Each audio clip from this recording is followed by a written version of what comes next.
5.41, the doctrine of scientia media.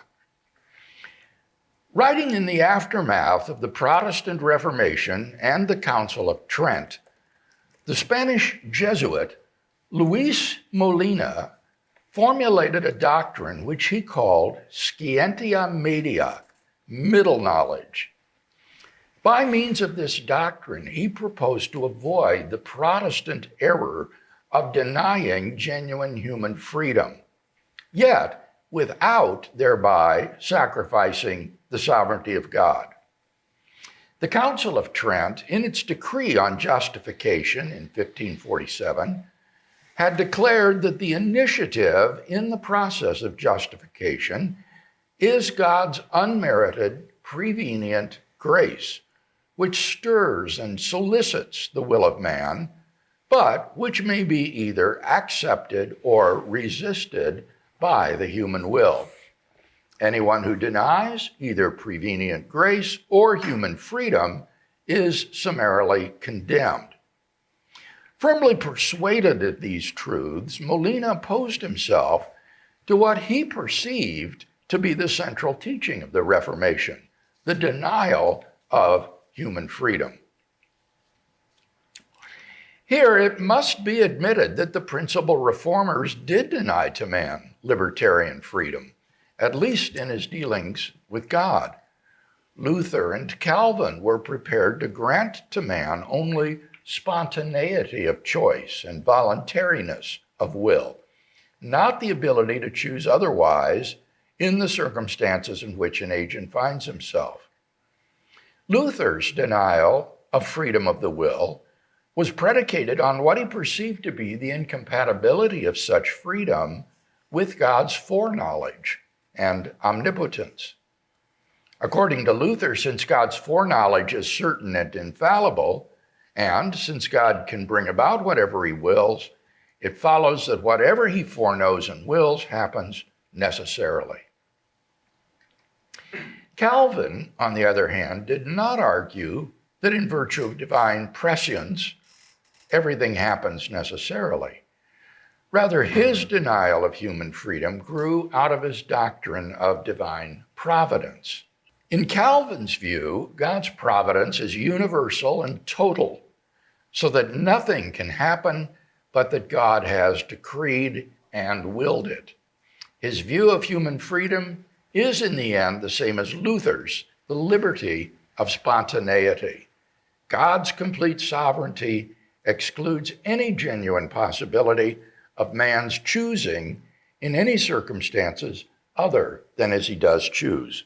Thus, according to the Protestant reformers, in virtue of God's prescience and providence, everything that occurs in the world does so necessarily. Human choice is voluntary and spontaneous, but the will is not free to choose other than it does. Now, to Molina, such a doctrine was quite simply heretical. He could not see how mere spontaneity of choice sufficed to make a human being a responsible moral agent, nor how the reformers' view could avoid making God the cause of man's sinful acts, and hence the author of evil.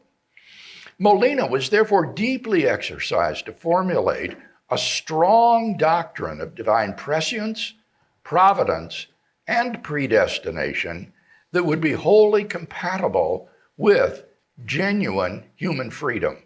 And he believed that in scientia media, he had found the key.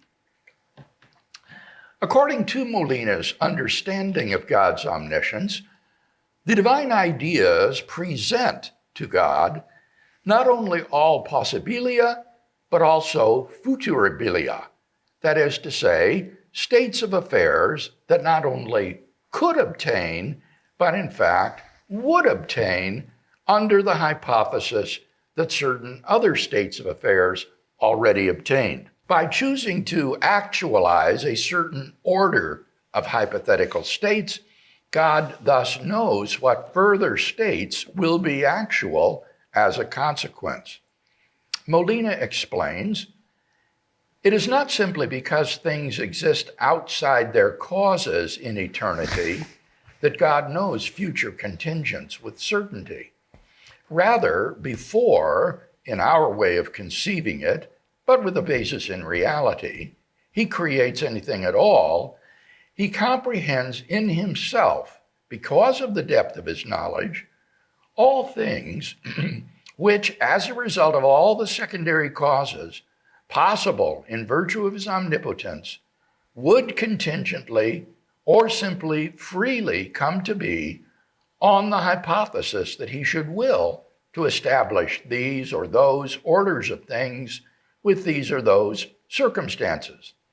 And by the very fact that through his free will, he established in being that order of things and causes, which he in fact established, he comprehended in his very self, and in that very decree of his, all the things which were in fact freely or contingently going to be or not going to be as a result of secondary causes. And he comprehended this not only prior to anything's existing in time, but even prior, in our way of conceiving it with a basis in reality, to any created things existing in the duration of eternity.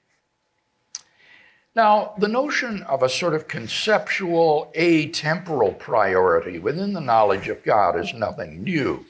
Scotus had postulated three moments in God's timeless knowledge of future contingents.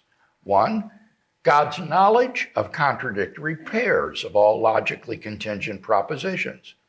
Two, God's decision to actualize the state of affairs described in one disjunct of each contradictory pair.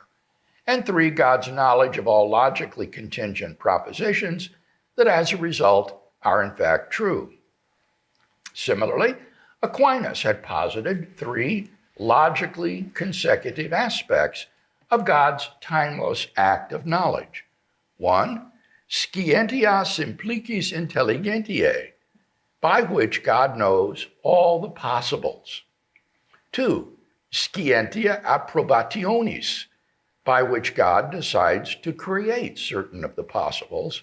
And three, scientia visionis, by which God knows what exists at any time in the actual world. Molina, too, posits three logically consecutive moments in God's knowledge of the actual world.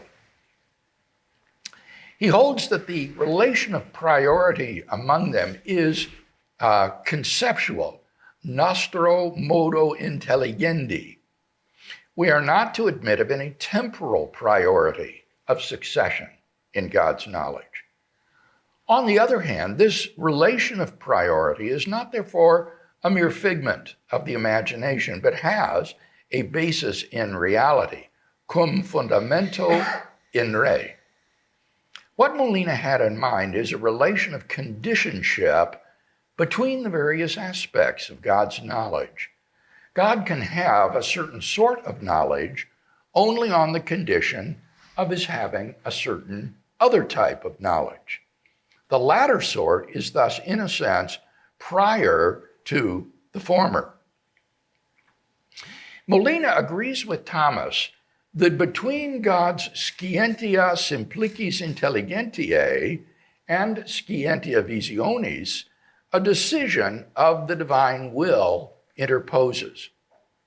Precisely in virtue of this act of divine will, Molina prefers to call God's knowledge prior to his decision natural knowledge, and his knowledge subsequent to that decision free knowledge. God's natural knowledge comprises not only all the possibilities taken as individual entities, but also all possible complexes of such entities and their actions, which is the concern that Bill was raising.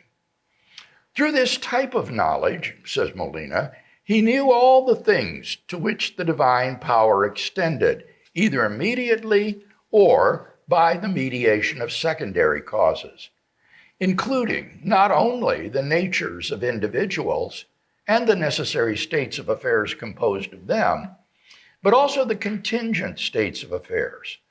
Through this knowledge, he knew, to be sure, not that the latter were or were not going to obtain determinately, but rather that they were able to obtain and able not to obtain a feature which belongs to them necessarily and thus also falls under God's natural knowledge.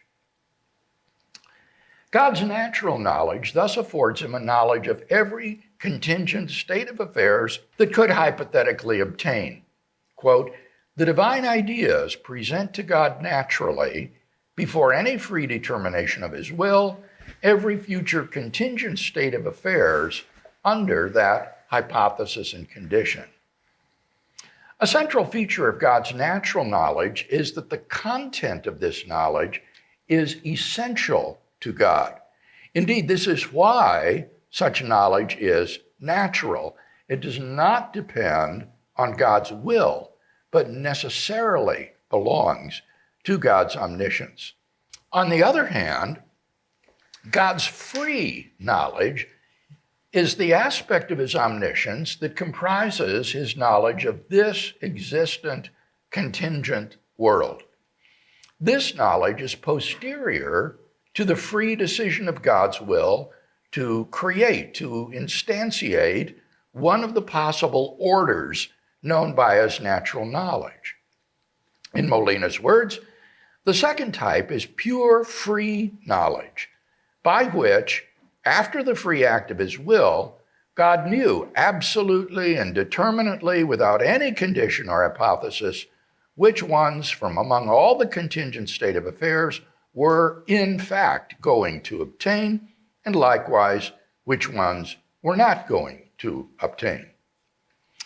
Since this knowledge is posterior to the decision of God's will, and since God's decision to create this world is free, it follows that the content of his free knowledge is not essential to God, but is contingent on which world God in fact creates. Had God created different worlds or even no world at all, the content of his free knowledge would have been different. So while it is essential to God to have free knowledge, the content of what he freely knows is contingent on which world he chooses to create. Now, between these two moments of divine knowledge is interposed the act of the divine will, which Aquinas denominated scientia approbationis. According to Molina, God's act of will reflects an absolutely complete and unlimited deliberation and results in one contingent order being freely instantiated by God rather than some other. But for Molina, the act of God's will to create a world is not itself a type of knowledge. Hence, he denies that God's knowledge is a cause of things, except insofar as God's natural knowledge serves as a sort of exemplary cause on which creatures are patterned, and insofar as his third type of knowledge, to be discussed below, delimits which possible orders of things God is able to bring into existence.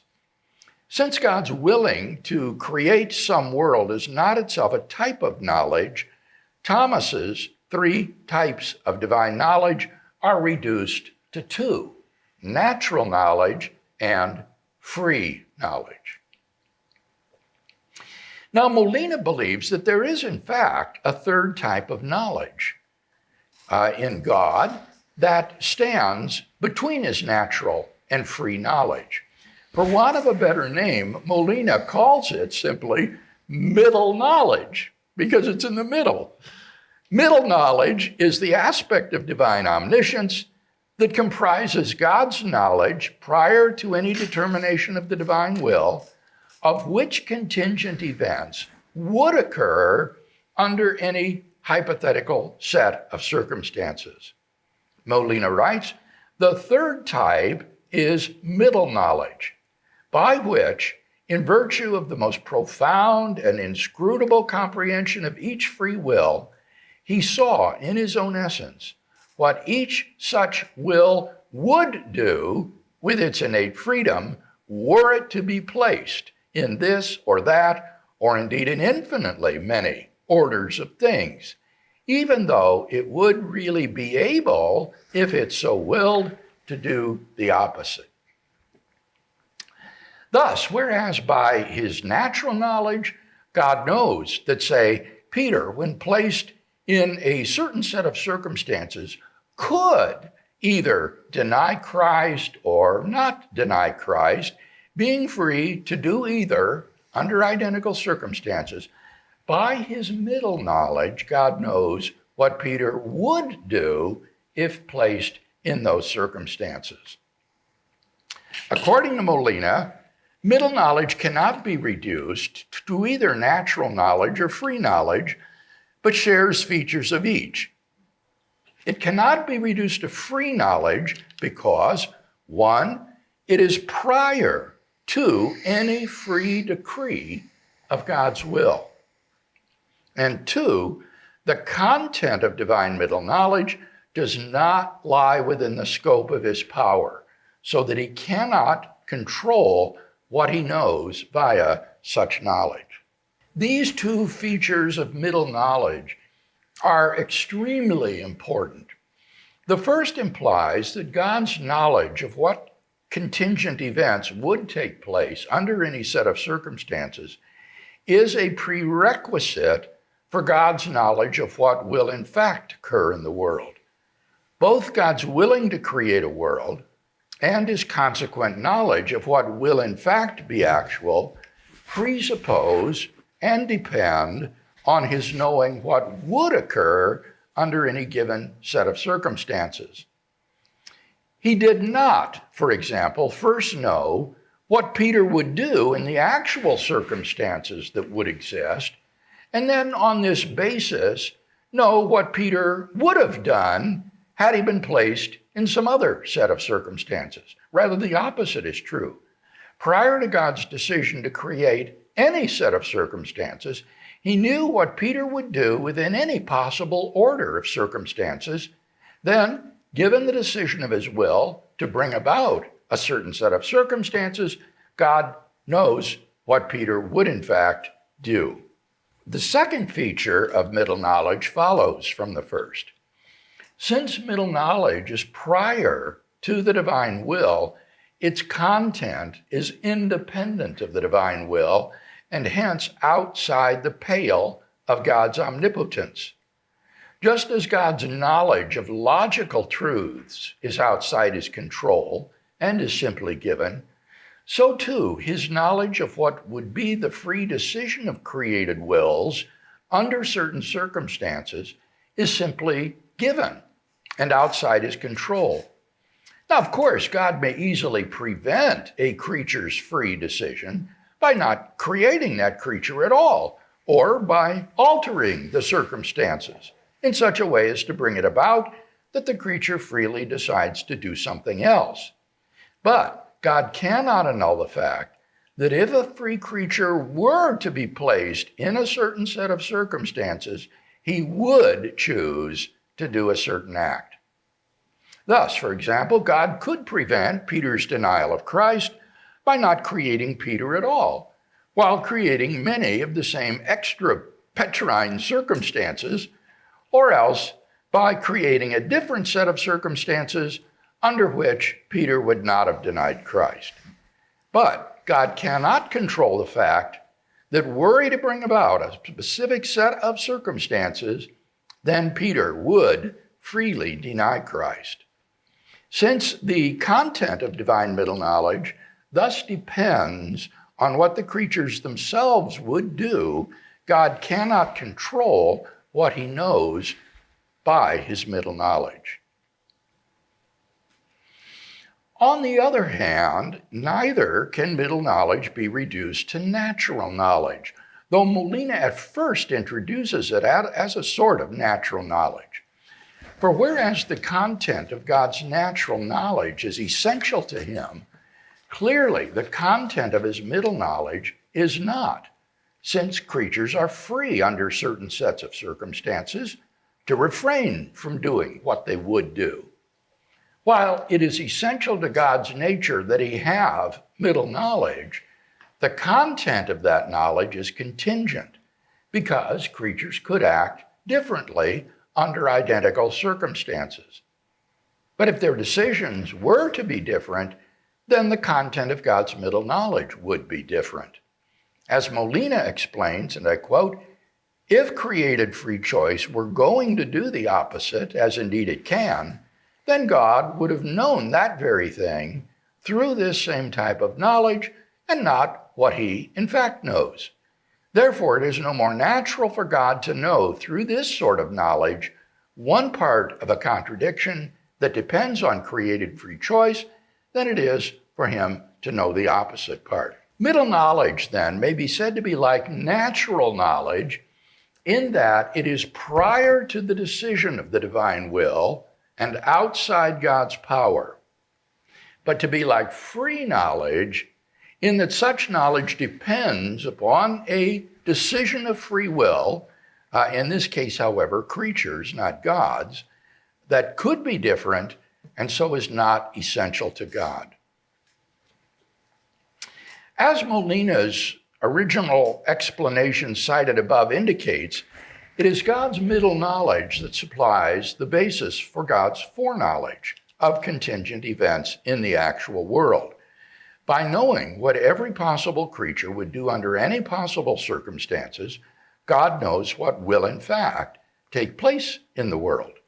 Molina explains, all contingent states of affairs are represented to God naturally, before any act or free determination of the divine will. And they are represented not only as being possible, but also being future. Not absolutely future, but future under the condition and on the hypothesis that God should decide to create this or that order of things and causes with these or those circumstances. However, once the determination of the divine will is added, God knows all the contingent states of affairs with certainty as being future simply and absolutely, and now without any hypothesis or condition. For Molina, an order of things and causes constitutes a possible world that God instantiates progressively in time, while sets of circumstances are less than maximal states of affairs within the world.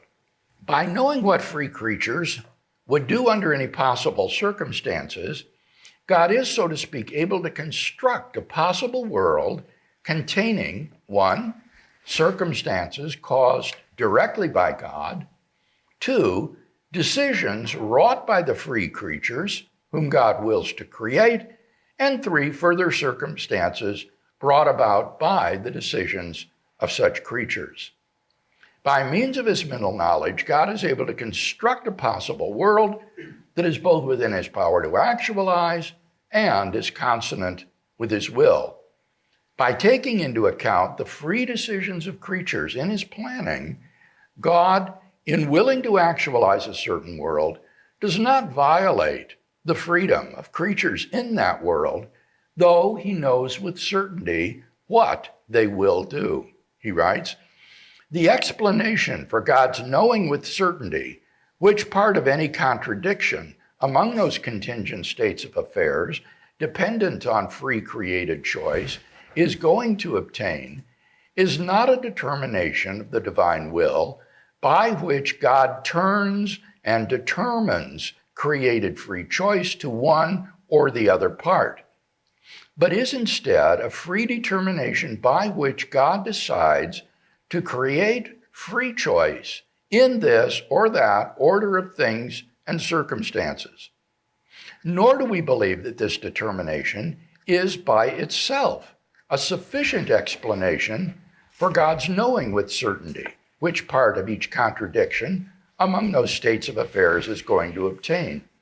Rather, the sufficient explanation is the determination of the divine will along with God's comprehension in his essence of each created free will through his natural, that is to say, middle knowledge, a comprehension by means of which he knows with certainty, before the determination of his will, what such and such a free will would do in its freedom, on the hypothesis and condition that God should create it and situate it in this particular order of things, even though it could, if it so willed, do the opposite, and even though if it were going to do the opposite as it is able to, then God would have known this in his essence through that very same knowledge and comprehension, and not what he in fact knows is going to be done by that free will. By positing middle knowledge in God, Molina is thus able to offer an innovative and provocative account of how it is that God knows future contingents. So before we turn to 5.42, arguments for divine middle knowledge, let me ask if there's any discussion at this point, especially any comprehension question. Theo. So my first question sort of comes from a deterministic disposition, and one might say that we don't really do away with the issue of moral culpability on part of the divine, because God still picks the world which does bring about these moral failures by free creatures. What's your response to? Well, Molina deals with that. He says that God concurs with the actions and choices of free creatures. He wants them to act freely, and so he concurs with them. He doesn't prevent them from doing it. But he does not will the evil that they choose to do. He permits it, but he doesn't will it. And so God is not morally culpable for the atrocities that human free agents perpetrate. But if God did not choose to create the world at all, there would be no moral atrocities. Right. So in a sense, God does create the circumstances which moral. Yes, absolutely. He creates the circumstances in which he knew these free agents would freely perpetrate evil. But he sovereignly permits that to happen for the purposes of his goodwill. But he does not will that those creatures should do those evil acts. On the contrary, it's against his will. In any situation in which a creature finds itself and makes a moral choice, God's will is always that the creature do the right thing. Thank you. Also, I take it as a figure of speech that God surveys the landscape and picks one. Sure. Because that obviously you have an issue of infinite regress and cycling through an infinitely many number of possible worlds. Yeah. So would the first decision or the first action by God be the decision to actually create the world? And Yes, I think that's right. Okay. It would be his weighing which worlds are available for him to create and his decreeing that one of them should be actual. Now, would God contemplate if he's, perfect, does he have to think to say, well, do I want this one or that one? Or is it just like, I want to create and, you have the logical priority still, but it's just, I wonder. Yeah, Molina says that it is the result of a complete and comprehensive deliberation on God's part. But keep in mind that this is simply explanatorily, not temporally prior to his choice of a world. It's not as though there's ever any actual state of affairs in which God's mind is not made up. And he meditates on this and says, okay, I think I'll choose this one. It's simply that explanatorily prior to a world being decreed, God weighs, so to speak, which world he would prefer to be actual. Okay. So the language of deliberation is more to say it's a complete, full, it's a perfect decision, basically. Yeah, I think that's right. I wouldn't press it too much for literalness as to just say that God's choice of a world is a rational, moral decision on God's part. Thank you. Question online from Robert. Middle knowledge, God is morally perfect, but does anyone challenge middle knowledge based on this? John, Mary, and June are planning on making a decision that night for Christ, but are in a car accident. God chooses the world that only Mary and June live, and not the world where only John lives. Is this a problem for some if John is lost? God doesn't cause John to be lost, but God definitely chose that world. Yeah, what Molina says is that God provides sufficient grace for salvation to every person he creates. So he has a very different doctrine of predestination and election than did the Protestant reformers. For Molina, grace is extrinsically efficacious, not intrinsically efficacious. And he gives sufficient grace to every creature to be saved and wills that that creature be saved. And so it's up to that creature whether or not he wants to be elect and predestined. One more question from online. We have a whole litany of questions right now. Christian Meister wants to know, so does God have foreknowledge if he's timeless, since there would be no future from God's perspective? He would not have foreknowledge if he's timeless. It would mean that from our point of view, God knows what is going to happen. But he has that knowledge timelessly. If he's timeless, that is. I argued yesterday that he's not. So I think he does have foreknowledge. Yes. Grace. I just have a basic question. So I find this philosophy compelling. I'm just curious, what are the implications for evangelism then if one wanted to adopt this view of God? Does it merely change your motivation for evangelism, or does it just change how do you see what I'm getting at? Yeah. Oh, listen, Grace, I think you are really on to something here, and I've written on this. I have a pair of articles. One of them is called Why Should Peter Go to the Mission Field? And there's an interchange with Bill Hasker about the motivation for missions and evangelism. And I think this puts a wonderful, positive motivation for doing evangelism, because as you go out sharing the gospel, you do so in the confidence that there are literally divine appointments waiting for you, people whom God knew would freely respond to the gospel if you were to share the gospel with them. And so rather than evangelism being motivated by guilt and negativity, oh, if I don't go, they're going to be lost, things like that. No, it's that I have the tremendous privilege of keeping these divine appointments that God has arranged for me so that I can be part of the marvelous harvest of the kingdom of God. Okay.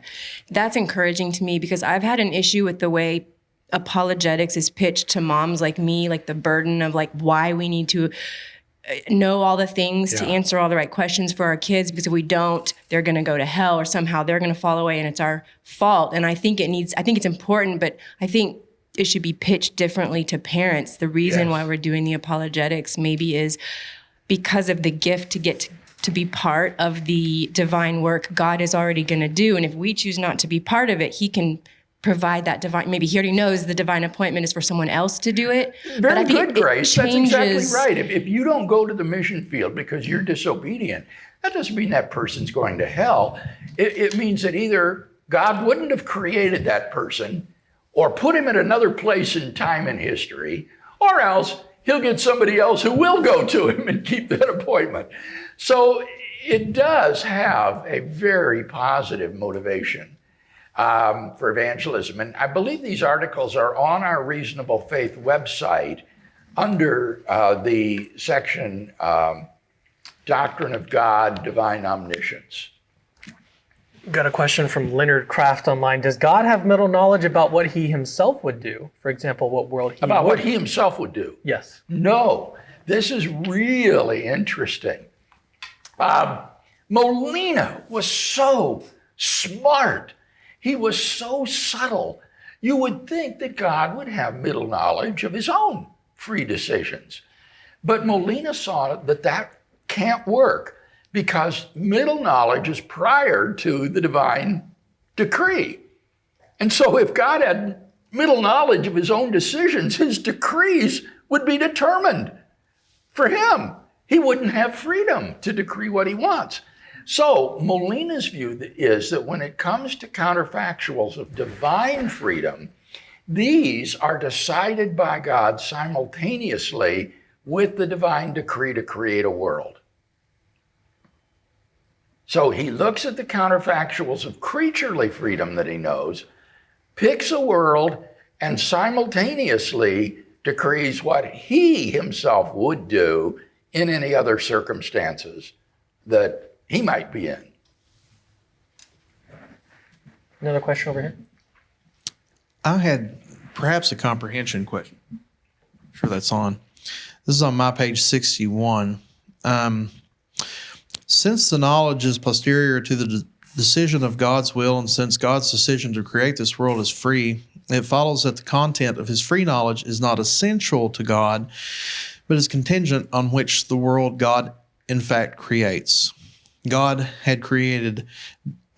God created different worlds or even no world at all, the content of his free knowledge would have been different. And this is my question. So while it is essential to God to have free knowledge, the content of what he freely knows is contingent on which world he chooses to create. And my question about that is, does that seem to limit God's omniscience when we say that last sentence? Does that put a limit? No, I don't think so, Bill, because remember, omniscience requires that for any proposition P, if P, then God knows that P and does not believe not P. So he knows all the truths that there are that are actually true. And these other worlds that he could have created, those aren't true. Those are all false.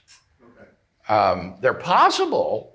They're contingently false, but they are false. So you don't want him to know those things.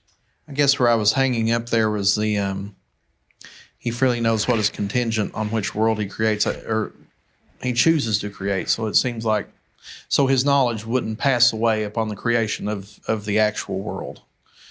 No, not at all. Okay. Not at all. We've got a question from Robert online.